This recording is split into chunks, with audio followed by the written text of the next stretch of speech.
I've come to Arco, Idaho to check out the CheyTac M200 intervention system that claims to be the best sniper rifle ever created. To be able to hit a long-range target, a sniper must rely on years of training and experience.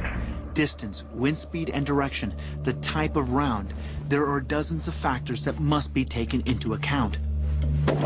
CheyTac has decided to let technology do a lot of the heavy lifting with the advanced ballistic computer. This is about using technology to give you a very precise firing solution so you know where the round's going to go. And now what we've done is we've taken the capability to remove every possible variable that could damage that flight or could change that flight. And once we do that, we know exactly where the bullet's going to wind up. All the computer does is then put the crosshairs where that bullet's going to wind up. Believe it or not, at extreme distances, you even have to take into account the rotation of the Earth and your position on it. At the equator, of course, your stationary target is actually moving almost 1,000 miles an hour.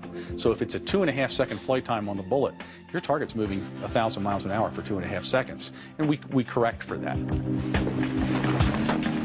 To really push the intervention system to the limit, we need a big landscape. The Arco Pass is the perfect location for some really long-range shooting because it's exactly the kind of terrain this system might be used in. Chris, when I look over at this terrain, what's this remind you of? Why you want to train out here? It should remind a lot of people, especially operators, of a little place called Afghanistan and parts of Iraq right now. The caves, the rough terrain, the elevation. I mean, we can jump right over across the other side of this hill and be in the flatlands like certain parts of Iraq. To test the M200 out, we've set up 2 targets. The first is at 900 yards, and the second is at, wait for it, 2,530 yards. That's almost 1.5 miles of rugged, mountainous, windswept terrain to cover. You have multiple wind scenarios. As we've been standing here, the wind's changed at least 10 times. Absolutely. Different directions and different speed. You gonna show me? Yeah, I'm gonna show you. All right, let's go.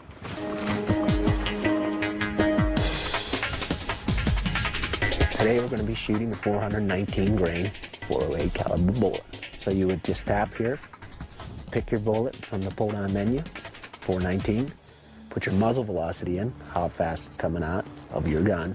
You need to put in your wind data at gun, speed and direction, where it's coming from and how fast it's blowing. To measure the wind speed and direction, as well as dozens of other environmental factors, you need a device like the Kestrel 4000 weather station. Barometric still 24.43. Okay.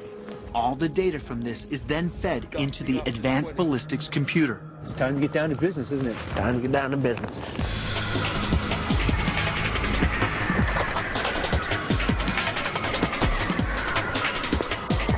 First up is the 900-yard target.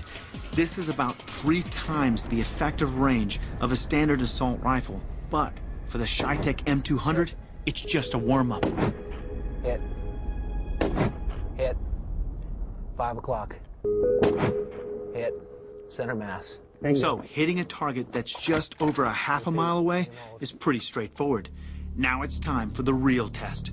At nearly 3 times that distance, the next target is 2,530 yards away. Yeah, if I have to do it. That's easily more than the length of 25 football fields. It's also just 127 yards short of the longest ever confirmed sniper kill made during Operation Anaconda in Afghanistan by Corporal Rob Furlong. To make things even harder, just as I'm about to make my attempt, the wind picks up. So now we're pressed out to 2,530 yards. Mac.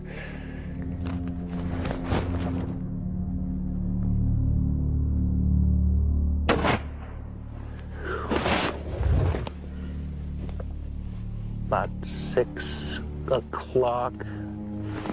Hold slightly higher. All right, done.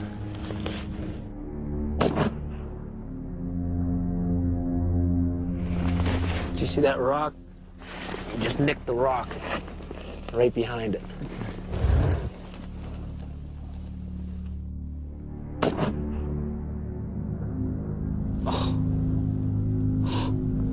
just above it, wasn't it? Yeah. The plate was right here. You went right here. 12 o'clock. So just hold slightly lower.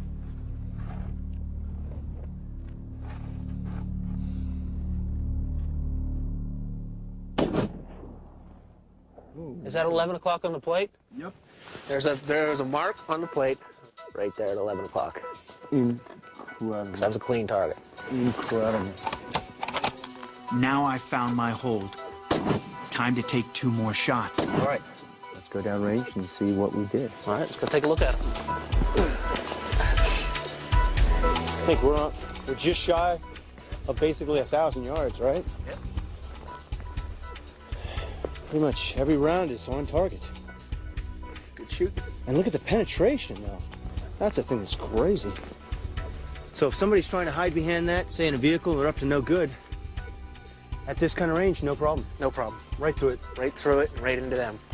And to see that, you know, there we were on the almost on the half side of that ridge over there. Yep. Taking that shot. 900 yards away. You think someone could see you up there? No. I'll tell you what. I'm impressed.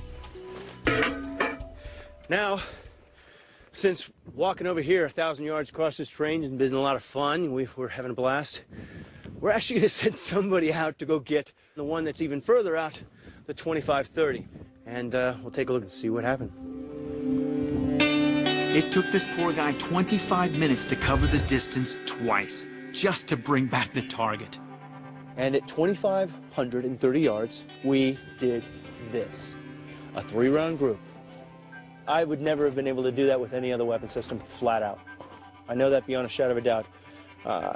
If there is, I might have gotten lucky with 1 round with somebody, but to put a 3-round group on a target this small, I would have thought that to be impossible.